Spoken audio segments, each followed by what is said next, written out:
Assalamualaikum warahmatullahi wabarakatuh, dan salam sejahtera untuk kita semua.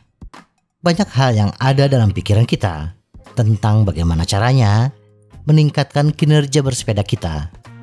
Kita mungkin membayangkan melakukan latihan untuk meningkatkan daya tahan atau kekuatan kuat, tetap terhidrasi dengan baik, mengkonsumsi lebih banyak makanan terbaik untuk pemulihan, dan mungkin berinvestasi dalam perlengkapan berkualitas tinggi.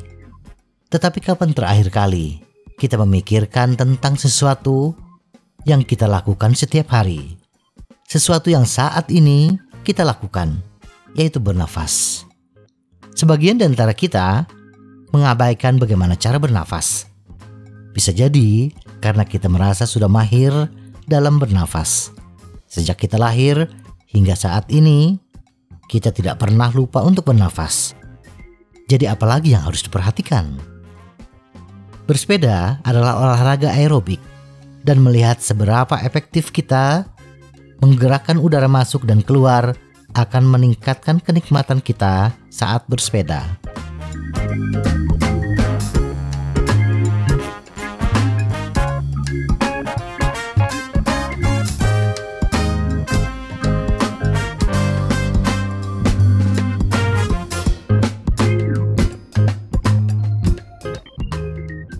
Yang terjadi saat kita bernafas, kita memahami bahwa pernapasan dapat memiliki efek regulasi yang sangat penting, dan kita sangat sadar bahwa tidak ada cukup oksigen di dalam ruangan di ketinggian berapapun.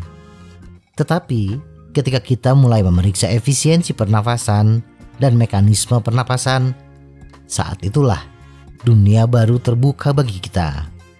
Saat kita menarik nafas, udara memasuki paru-paru kita untuk mengambil oksigen dari udara dan menyimpannya ke dalam darah kita. Dengan beredarnya darah ke seluruh tubuh kita, oksigen mencapai sel dan digunakan oleh mitokondria di dalam sel untuk menghasilkan energi. Produk sampingan dari penciptaan energi itu adalah karbon dioksida.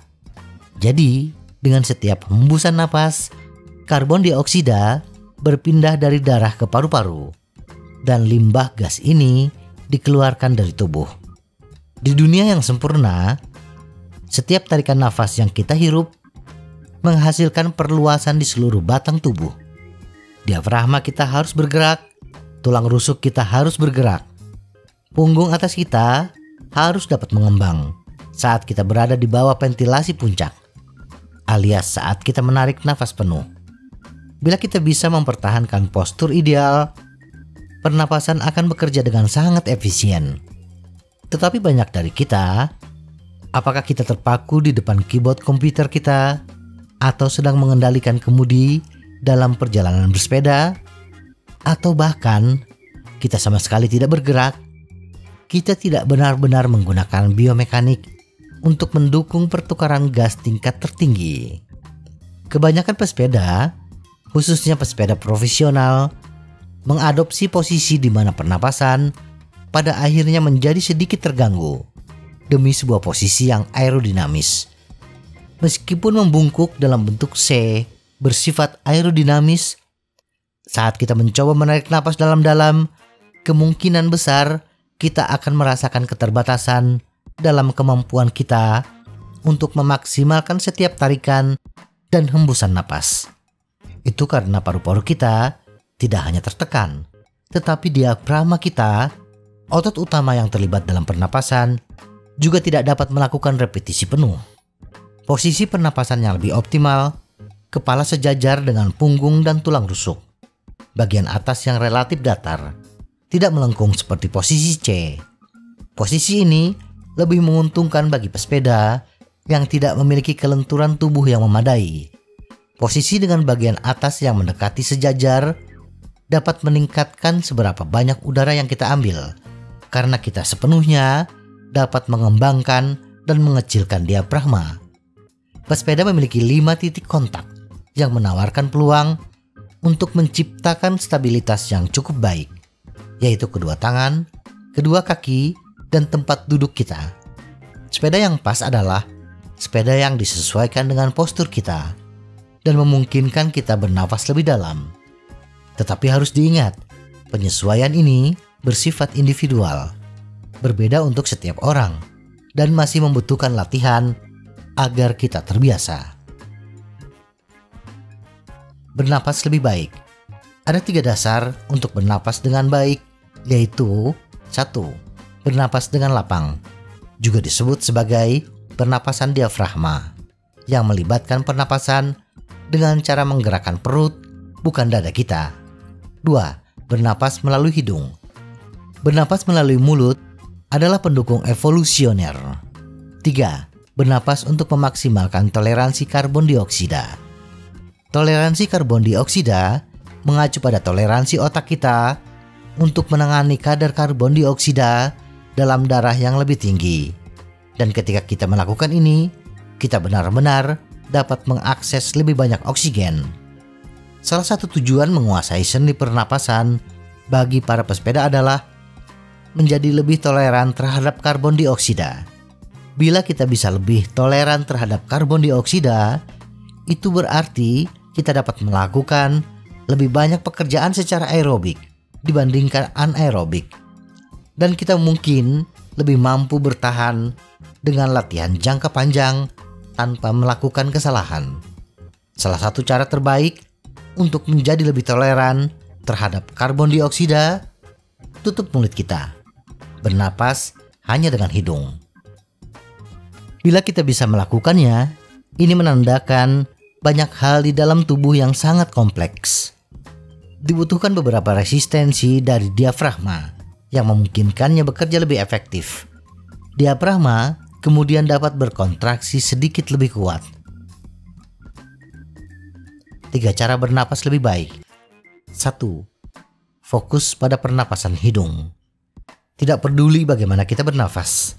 Penting untuk diingat bahwa kita harus terus bernafas, bahkan saat bersepeda di tanjakan, dengan gradien 20% atau lebih. Banyak dari kita secara alami merasakan dorongan untuk menahan napas selama beberapa detik, untuk melakukan tekanan aerobik, untuk mencoba menyederhanakan tugas-tugas yang ada untuk tubuh. Tetapi itu tidak membantu kekuatan kita. Hal yang pertama kita lakukan adalah menumbuhkan kesadaran dan praktik pernapasan hanya melalui hidung. Mulailah dengan mencoba bernafas hanya melalui hidung selama pemanasan atau perjalanan ringan. Cobalah menarik napas selama 10 detik saat bersepeda dengan giringan. Tahan napas kita pada tingkat ekspansi maksimum paru-paru dan tulang rusuk kita. Lalu hembuskan nafas melalui hidung kita. Ulangi ini di awal setiap menit. Perhatikan berapa lama kita bisa melakukannya. Berapa detik, berapa banyak kayuhan, tidak masalah. Dan kemudian, pulihkan dan ulangi itu 5 hingga 10 kali. Dan kita akan melihat bahwa kita akan jauh lebih baik saat kita membutuhkannya. Mulai mengayuh dan mendorong lebih cepat atau lebih keras. Alasan pernapasan hidung sangat bermanfaat. Jika kita membuka mulut dan langsung terengah-engah, kita sebenarnya menghambat kemampuan kita untuk menghilangkan oksigen dari hemoglobin, sel darah merah, dan mengirimkannya ke otot untuk mendapatkan dorongan energi terbesar. Dan alasan utamanya adalah melatih toleransi karbon dioksida. 2. Hembuskan melalui mulut kita untuk menghidupkan. Jika kita berlari cepat atau bersepeda lebih intens, cobalah untuk mempertahankan pernapasan hanya melalui hidung selama mungkin. Kemudian, beralih ke pola masuk melalui hidung, keluar melalui mulut. Ini akan membantu kita memanfaatkan toleransi karbon dioksida yang didambakan, yang berarti peningkatan kemampuan untuk menghasilkan tenaga aerobik yang lebih efektif. Atlet terbaik dunia dapat dengan mudah mendorong hampir 90% dari detak jantung maksimum mereka sambil tetap bernafas hanya melalui hidung dan keluar melalui mulut. Inilah sebabnya mengapa kita mungkin melihat pesepeda elit mengenakan pelindung hidung untuk menjaga sistem ventilasi tetap terbuka. 3. Kendurkan. Selanjutnya, Untuk memungkinkan kita bernafas dengan lega, kita harus mempertahankan mobilitas bagasi. Sama seperti paha depan yang kaku dapat mengubah kayuhan pedal kita. Punggung, perut, pinggul, dan panggul yang terlalu kencang mungkin tidak memungkinkan mengayuh dengan sangat efisien dan dapat menyebabkan ketegangan berlebih pada sistem tubuh. Kedengarannya sederhana, tetapi akan terasa lebih mudah untuk mencapai mekanisme ventilasi yang lebih baik jika kita memiliki rentang gerak untuk melakukannya. Semoga informasi ini bermanfaat. Tetap sehat, salam goes.